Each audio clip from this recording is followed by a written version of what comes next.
The most religious and hard-line government in Israel's history has been sworn in. Benjamin Netanyahu returns as prime minister after his Likud party formed a coalition with ultranationalist and ultra-Orthodox Jewish allies. There is domestic and international concern it will inflame the conflict with the Palestinians, damage the judiciary and restrict minority rights. Mr. Netanyahu has promised to pursue peace and safeguard civil rights. Addressing a special session of the Knesset parliament in Jerusalem, he stated that his administration would restore governance, peace and personal security to the citizens of Israel. I hear the opposition's constant laments about the end of the state, the end of democracy. Members of the opposition, losing the elections is not the end of democracy. This is the essence of democracy. Palestinian fears heightened as Israeli far-right heads to power. Benjamin Netanyahu, Israel's comeback leader. Mr. Netanyahu was heckled by his opponents, some of whom chanted weak. They suggest he has been forced to sign deals with hardline parties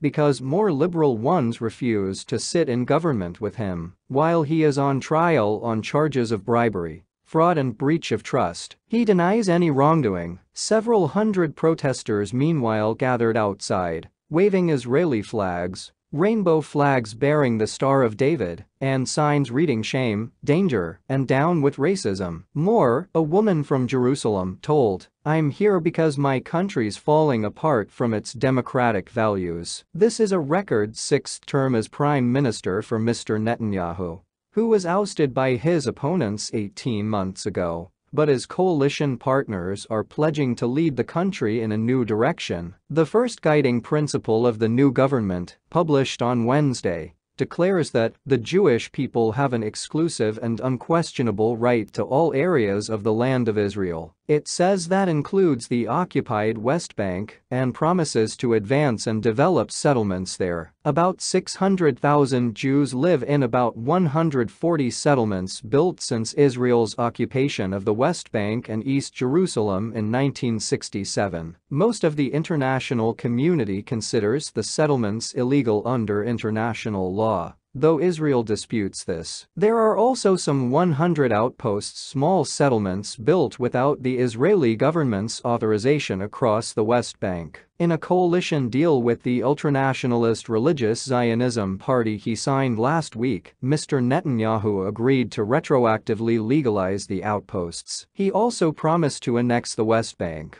while choosing the timing and weighing all of the state of Israel's national and international interests. Such a step would be opposed by Israel's Western and Arab allies. Religious Zionism leader Bezalel Smotrich, a West Bank settler, will be finance minister and also oversee the civil administration, which approves settlement building in the West Bank and controls important aspects of Palestinians' lives. Otzma Yehudit, Jewish Power party leader Itamar Ben-Gvir, another settler and ultranationalist politician who has previously been convicted of racism and supporting a terrorist organization, will be National Security Minister, responsible for the police. A spokesman for Palestinian President Mahmoud Abbas warned that the plans to develop West Bank settlements would have repercussions for the region. Mr. Netanyahu's coalition partners reject the idea of a two-state solution to the Israel-Palestinian conflict,